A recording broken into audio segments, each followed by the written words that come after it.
Bonjour et merci de nous retrouver sur le plateau d'Un cœur qui écoute votre émission de spiritualité. Aujourd'hui, nous avons la joie de recevoir le Père Jean-Marie Luc. Bonjour Cyril. Bonjour Père. Alors, comme on peut le voir avec votre vêtement, vous êtes frère de la communauté Saint-Jean. Oui, comme vous le voyez.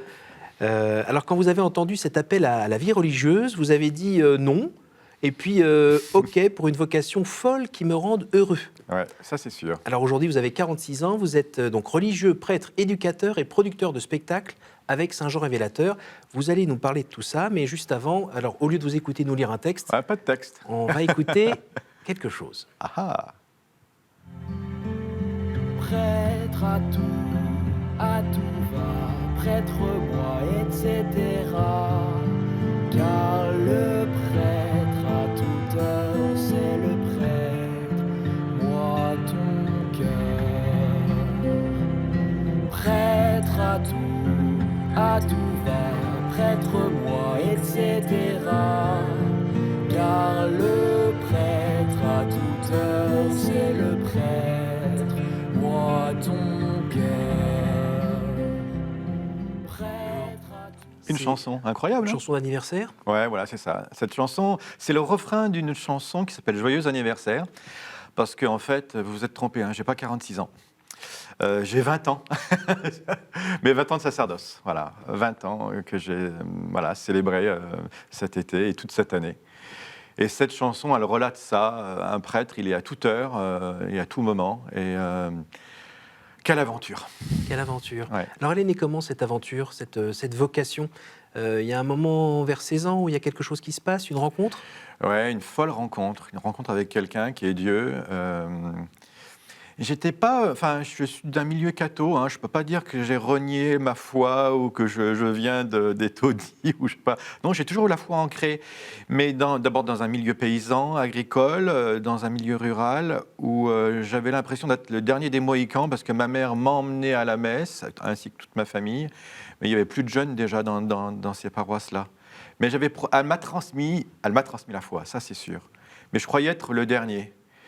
Et le collège passe par là, et puis patatras, un peu de perte de foi. Je garde mon dernier lien avec l'Église, c'est la messe dominicale.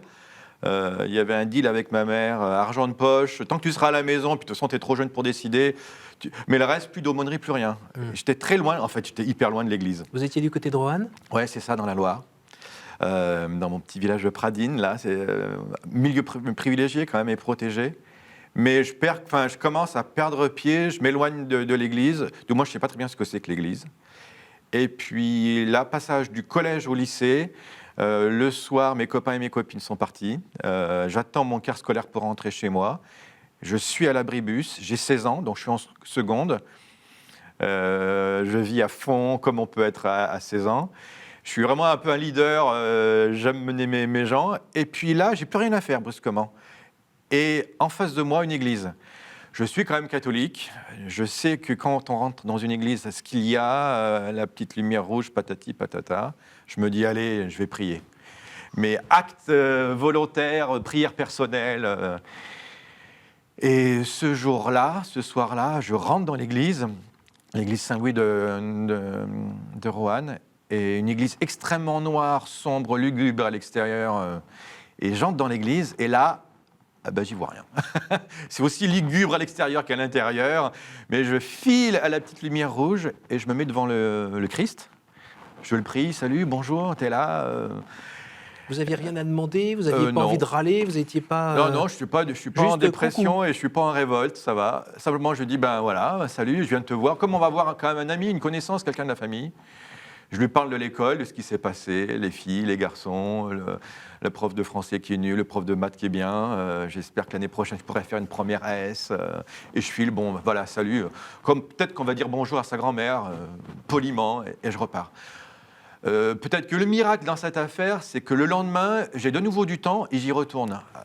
Et après, c'est plus du tout une relation. Cette relation simple, comme ça, devient de plus en plus une relation hyper amoureuse, quoi. J'ai besoin d'y aller.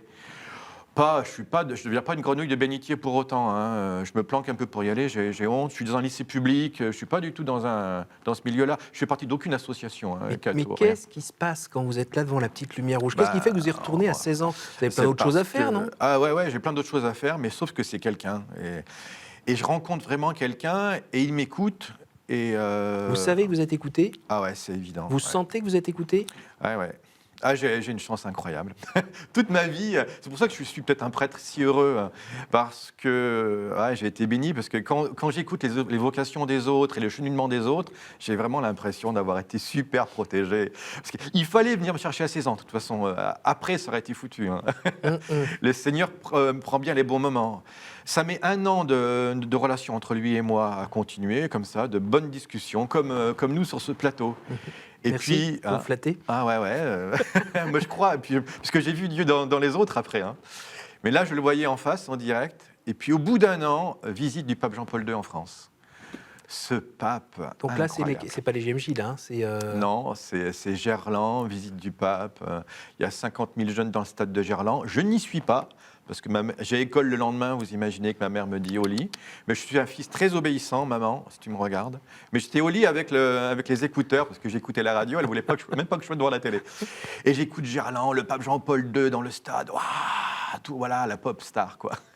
Mais brusquement, il se tait, parce que le pape dit je suis votre ami. Ah, alors là, ils l'écoutent tous. Oui, alors, oui, mais un ami exigeant. Et là, il part pendant 1 heure de discours. J'y comprends pratiquement rien ce qu'il dit, mais c'est l'homme qui parle, le pasteur.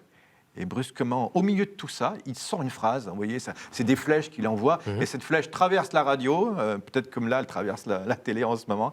Elle se plante en plein dans le cœur d'ado, dans son lit. Et il dit cette phrase, il dit « Si vous, jeunes chrétiens, vous ne témoignez pas dans le milieu où vous êtes, qui, il faisait ça, qui le fera à votre place ?» Et là, et c'est évident, dans toute ma classe, en lycée public, je suis le dernier des Mohicans, le dernier catho. Et si je continue de me planquer, c'est fini. Ce que je vis de manière très forte avec le Christ, cette rencontre tous les soirs avec lui, devant le tabernacle, personne ne le sait. Il faut que j'en parle. Mais comment je suis un peu perdu, mais c'est une évidence, il faut que j'en parle. Mais aux autres. Donc le lendemain, si vous me suivez toujours, école, hein, lycée, le soir, où est-ce que je vais? Devant le tabernacle. Et je dis au Seigneur, trop bien ton pape, génial, il nous remue. Mais en fait, ce qu'il faudrait, c'est des apôtres de feu. Donc, envoie des apôtres de feu. Et pour moi, un apôtre, c'était un prêtre. Enfin, les autres, quoi. L'Église de France a besoin de prêtres. Envoie des prêtres. Des gars péchus qui vont aller témoigner. Voilà, envoie des prêtres. Et alors, jusqu'à présent, il était là, il m'écoutait, il me parlait, mais pas au sens physique. Et à ce moment-là où je lui ai dit, envoie des prêtres, donne des prêtres à ton Église.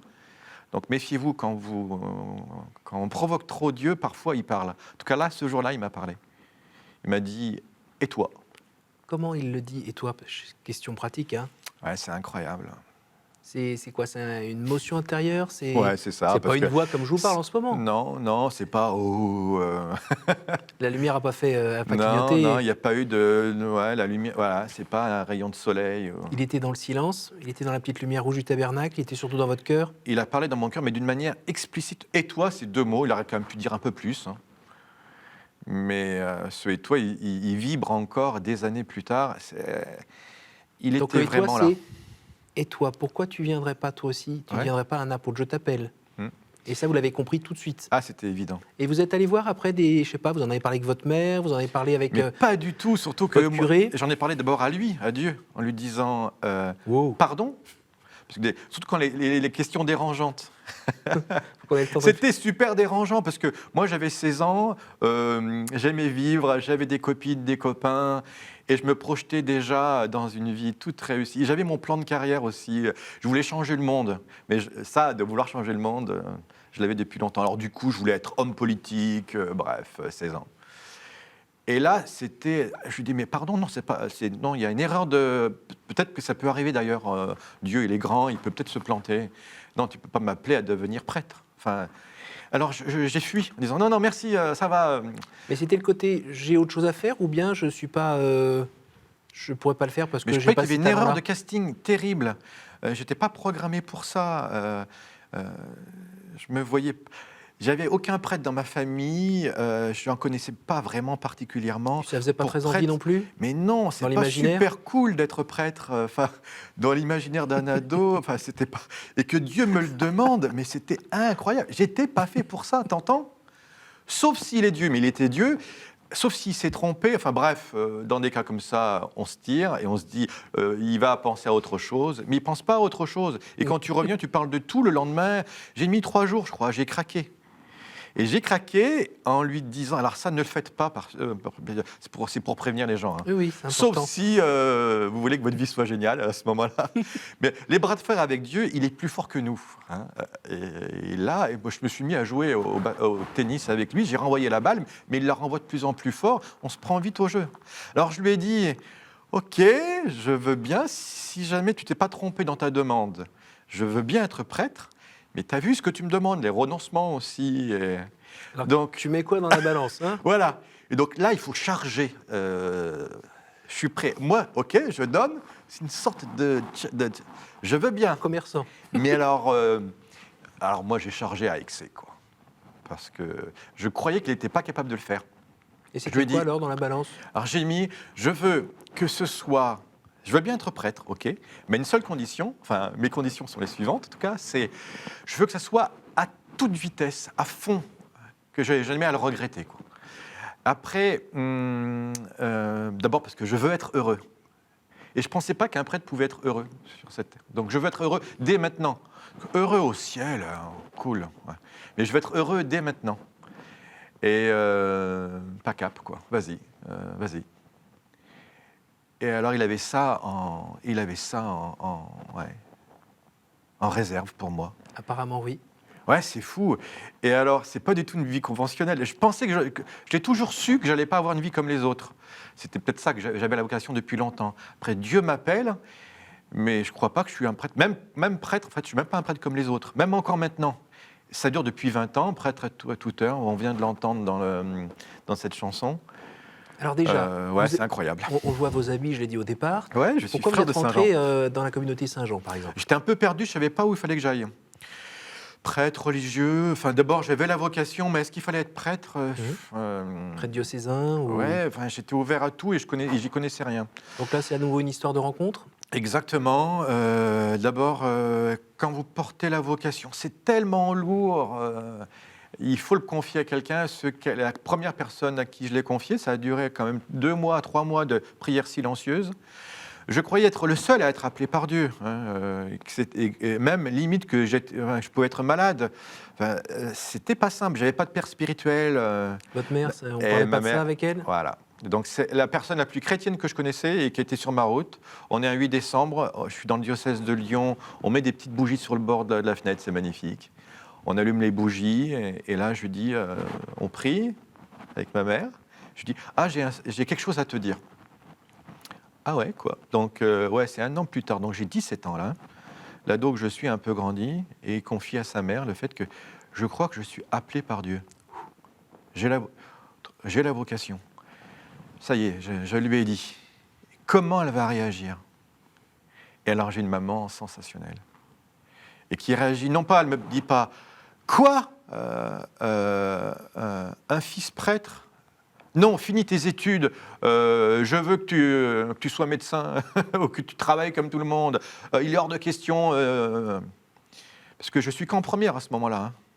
Hein. Ou inversement, oh mon Dieu, qu'est-ce que c'est beau, un fils prêtre dans la famille, gna gna gna, le truc religieux.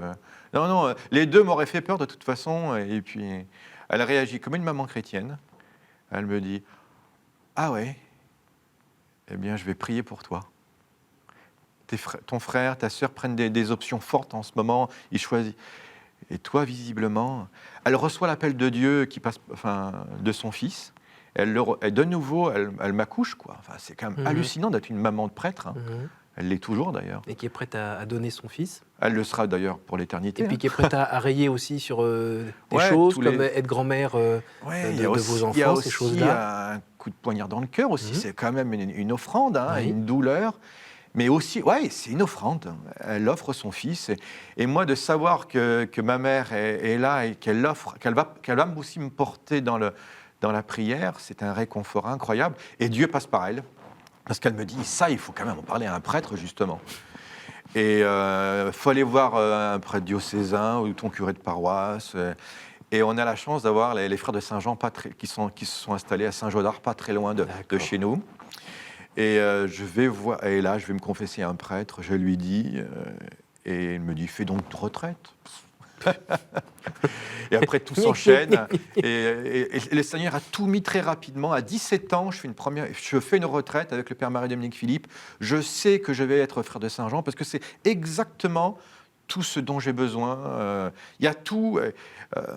Alors, il y a quoi ? Je suis béni, quoi. Il y a la vie, il y a la jeunesse, il y a l'enthousiasme, il y a les formes un peu différentes. Non, quand je rentre dans ce monastère, il y a un grand portrait du pape Jean-Paul II. Bon. Ça, c'est bon signe, 100 ça points. c'est fait. Après, il y a la Vierge Marie, pas très loin.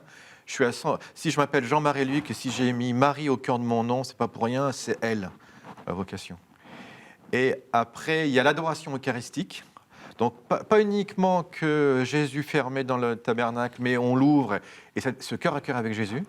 Et puis après, alors cerise sur le gâteau, déjà c'était suffisant. Mais après, il y a toute la formation de l'intelligence. Mon intelligence peut adhérer à ce à quoi mon cœur adhère. Mon intelligence peut y adhérer. Et ça offre une liberté et c'est vraiment l'aventure. L'aventure, elle est là. J'ai pas eu besoin de prendre mon sac à dos, de partir sur la cordillère des Andes ou à l'Amazonie, ou que j'avais soif d'aventure. J'ai vu tout de suite là que l'aventure, mais elle était énorme, immense. L'aventure intérieure ? Ah oui, elle est là. Moi, je voulais être un aventurier. Le Seigneur me demandait de partir à l'aventure. Elle était là, l'aventure. Alors au début, ça commence par 6 ans de formation quand même, fermé dans un monastère à 19 ans, enfin, c'est quand même, c'est une folie. Si t'es pas aventurier, tu n'y restes pas. Hein.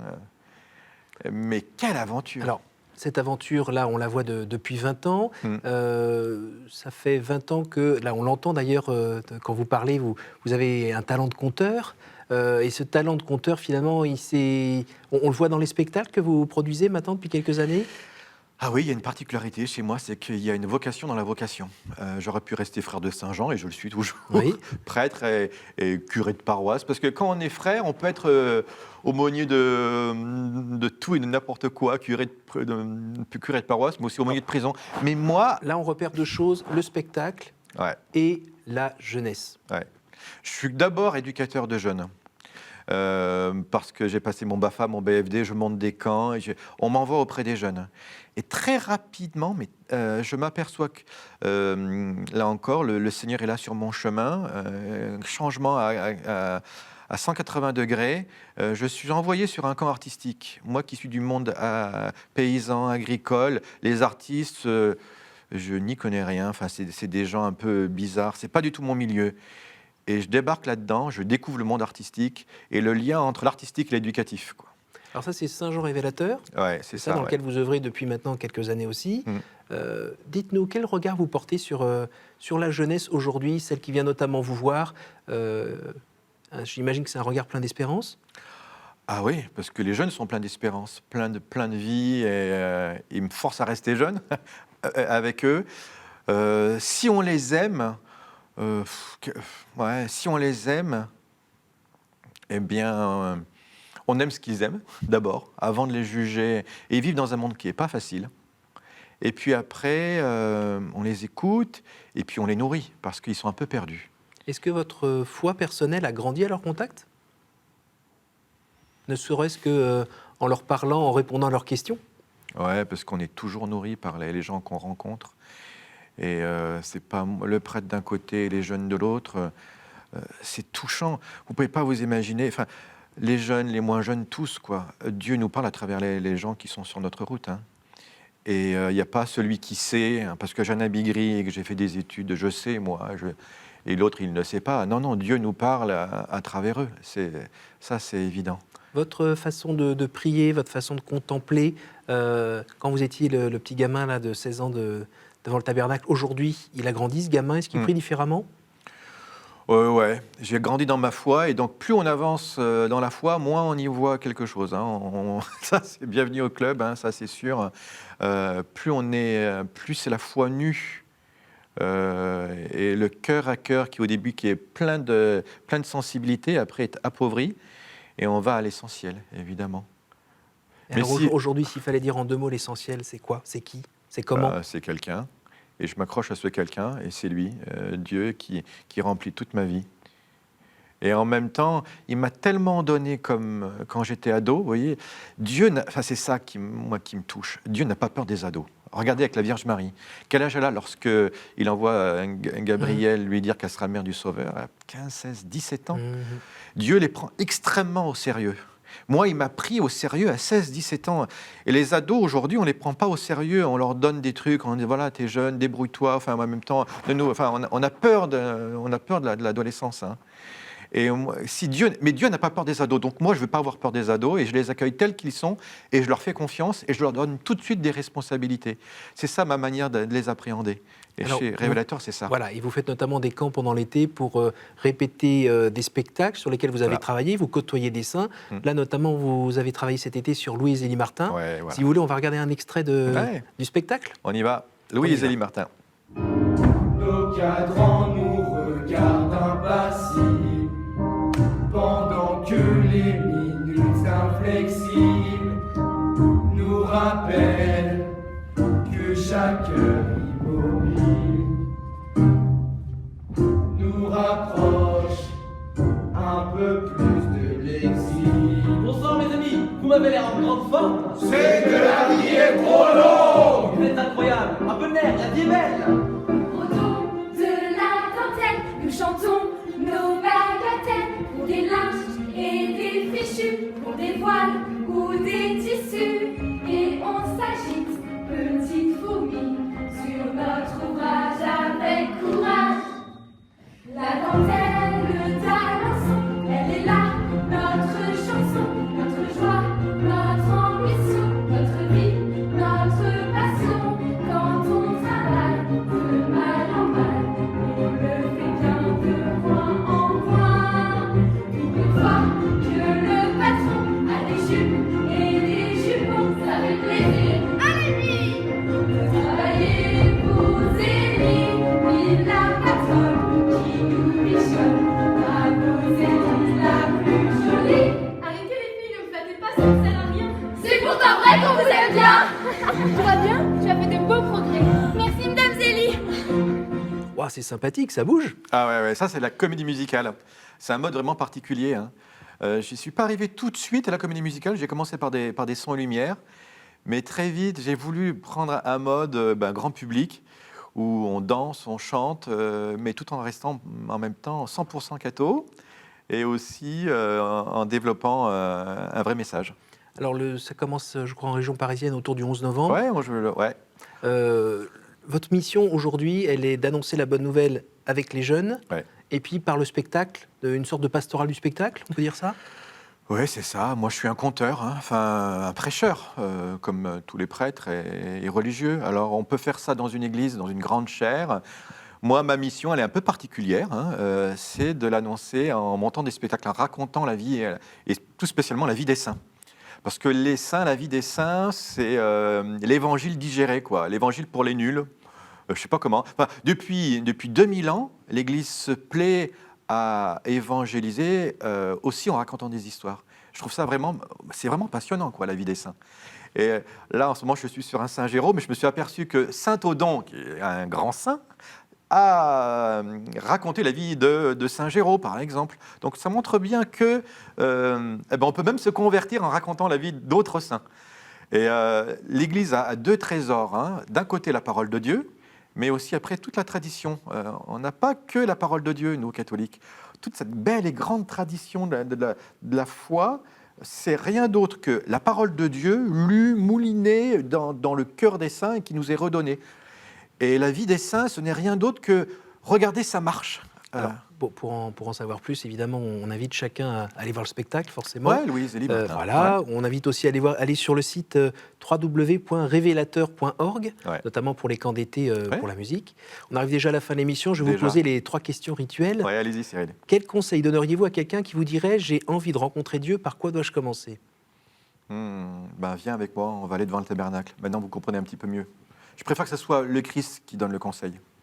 Ça, c'est sûr. Quel est votre héros, votre saint, la personne que vous trouvez admirable? J'en ai monté plein de ça en ce moment. Vous allez me dire, Allez, c'est Louise, Justin, Élie. Mais non. Justin. Mais celle qui est vraiment toute proche, elle n'est pas encore sainte, elle n'a pas encore le label. Elle s'appelle Claire de Castelbajac. Mais son procès est en cours, rassurez-vous. Bon. Et dans Celle-là, quelques années, on verra c'est- peut-être un spectacle sur elle. Je l'ai déjà fait. J'ai Pardon. pas pu m'empêcher. Elle est géniale, Claire de Castelbajac. Au jour du jugement, qu'aimeriez-vous que Dieu vous dise, Père? Ouais, alors j'y pense à votre question, ça me trotte dans la tête. Je pensais vous sortir un grand truc super bien, mais je crois qu'il va pas me dire quelque chose.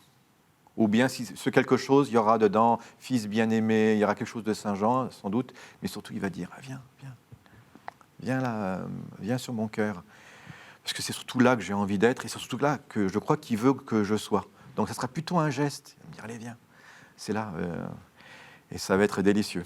Merci Père, merci beaucoup d'être venu nous Merci, partager Cyril. cette joie qu'on voit avec les images du spectacle et puis votre joie d'être prêtre, on est heureux de la partager avec vous.